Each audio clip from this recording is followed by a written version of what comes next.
Hello student.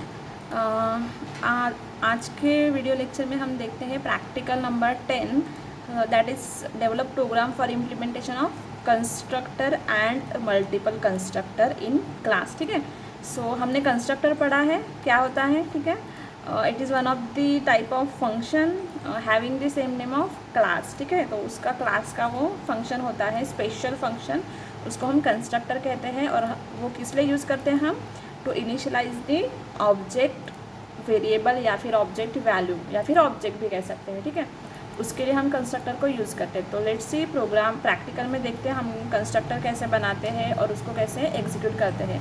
तो practical number A and B 10A and 10B को हम एक ही प्रैक्टिकल में परफॉर्म करेंगे। सो सी कंस्ट्रक्टर का प्रोग्राम मैंने यहाँ पे बनाया हुआ है पहले से ही। तो हमारे पास है क्लास एक दैट इज़ नंबर वैल्यू। ठीक है, मैंने एक क्लास बनाया है, उसका नाम दिया है नंबर वैल्यू। ओके, उसके बाद मैंने एक वेरिएबल लिया है, प्राइवेट वेरिएबल लिया है नम। ओके, फिर लिया है हमने नंबर वैल्यू नाम का कंस्ट्रक्टर। ठीक है, पब्लिक कंस्ट्रक्टर।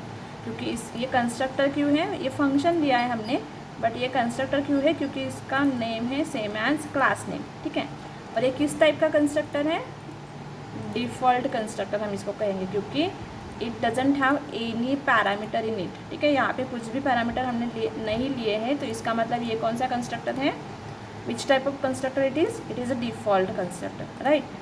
फिर हमने क्या किया है, इस कंस्ट्रक्टर के अंदर नम जो वेरिएबल हमने लिया था ना, उसकी वैल्यू 6 इनिशियलाइज कर दी। ओके, बस इतना ही। उसके बाद हमने लिया है, ये हो गया हमारा सिंपल डिफ़ॉल्ट कंस्ट्रक्टर। ओके, फिर हमने लिया है parameterise constructor that is number value and we have pass the parameter that is integer n। ठीक है, एक पैरामीटर हमने यहाँ पे पास किया है। फिर हमने क्या किया, ये जो वेरिएबल हमने यहाँ पे लिया है ना, उसकी वैल्यू हमने क्या पास कर दी, n, जो हम इस कंस्ट्रक्टर में पास करेंगे। वो वैल्यू कहाँ पे चली जाएगी, यहाँ पे n में, और वो इसको इनिशियलाइज हो जाएगी नम वेरिएबल को। ठीक है, अब उसके बाद हमने एक फंक्शन लिया है डिस्प्ले, नॉर्मल फंक्शन है, उसमें हमने क्या प्रिंट किया है, नम की वैल्यू। जो भी हमने यहाँ पे नम को वैल्यू इनिशियलाइज की ना, उसकी वैल्यू यहाँ पे हमने सिंपली प्रिंट की है। ठीक है, अब देखो ये हमारा एक क्लास हो गया, इसके अंदर हमने 2 कंस्ट्रक्टर मल्टीपल कंस्ट्रक्टर का यूज़ किया है। अब इसका यूज़ देखो कैसे होता है, उसके लिए हमें मेन फंक्शन के अंदर इन सबको कॉल करना होगा। ठीक है, क्योंकि हम कंस्ट्रक्टर को क्यों यूज़ करते हैं, to initialise the object. Okay, तो ऑब्जेक्ट क्रिएट करना होगा सबसे पहले हमें। तो देखो ऑब्जेक्ट हम कैसे क्रिएट करते हैं, तो उसके लिए हमें मेन फंक्शन में जाना होगा। मेन फंक्शन के लिए हमें और एक क्लास चाहिए, यहाँ पे भी कर सकते हैं, या फिर हम अगेन एक क्लास भी ले सकते हैं दूसरा। तो हमने यहाँ पे मल कंस्ट्रक्टर नाम का क्लास लिया है, मल्टीपल कंस्ट्रक्टर, और वहाँ पे मेन फंक्शन के अंदर देखो नंबर वैल्यू जो क्लास है ना, ये इसका ऑब्जेक्ट बनाया है obj1। ओके, और यहाँ पे देखो न्यू वैल्यू ब्रैकेट क्लोज। तो ये कौन सा कंस्ट्रक्टर है, डिफ़ॉल्ट कंस्ट्रक्टर। न्यू, आपको पता है न्यू क्या है, ऑपरेटर।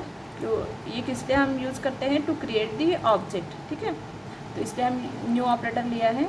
उसके बाद हमने अगेन एक ऑब्जेक्ट 2 बनाया है सेम क्लास का, नंबर वैल्यू का, and we have pass the value 15 into constructor number value. ठीक है, ये कौन सा कंस्ट्रक्टर है, पैरामीटराइज कंस्ट्रक्टर।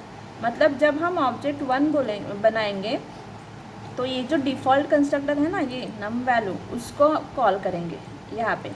तो नंबर की वैल्यू क्या हो जाएगी, 6। ठीक है, इसके अंदर हमने क्या किया, नम वेरिएबल की वैल्यू क्या रख दी, 6। ओके, उसके बाद देखो सेकेंड टाइम हमने क्या किया, ऑब्जेक्ट 2 बनाया है, और वहाँ पे हमने पैरामीटराइज कंस्ट्रक्टर कॉल किया है। ठीक है, पैरामीटराइज कंस्ट्रक्टर, और उसकी वैल्यू हमने क्या पास की, 15।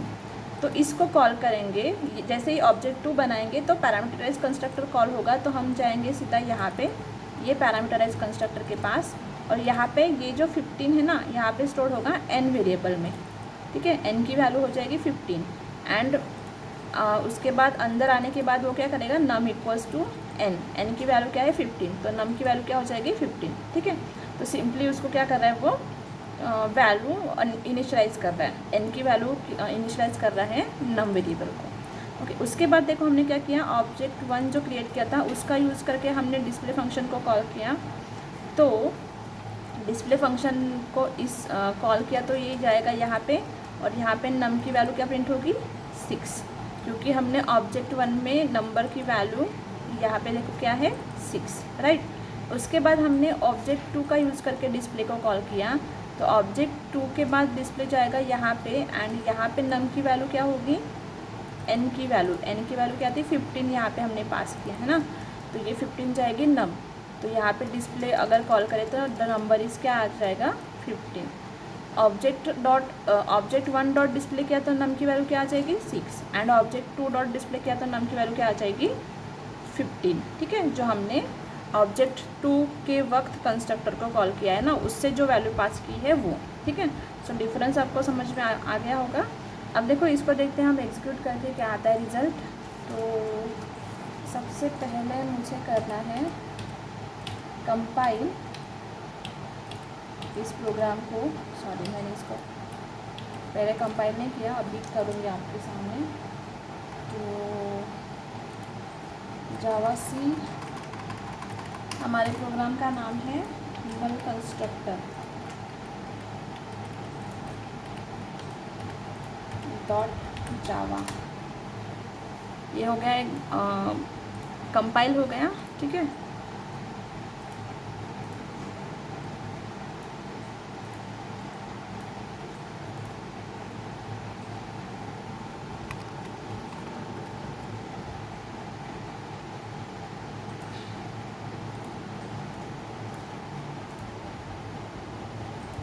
ओके, तो ये हो गया कंपाइल। अब देखो इसको एग्जीक्यूट करेंगे। सो जावा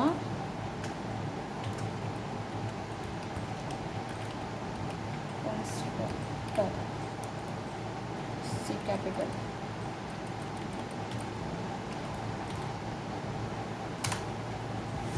देखो क्या आ गया रिजल्ट में, the number is 6 and the number is 15। सो यहाँ पे डिस्प्ले को कॉल किया था यूजिंग ऑब्जेक्ट 1, एंड यहाँ पर डिस्प्ले को कॉल किया था यूजिंग ऑब्जेक्ट 2, ठीक है। तो इसलिए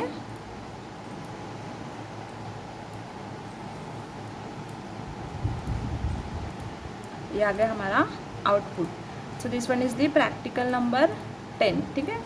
सो ये है practical number 10, that is constructor and multiple constructor का। Okay, thank you.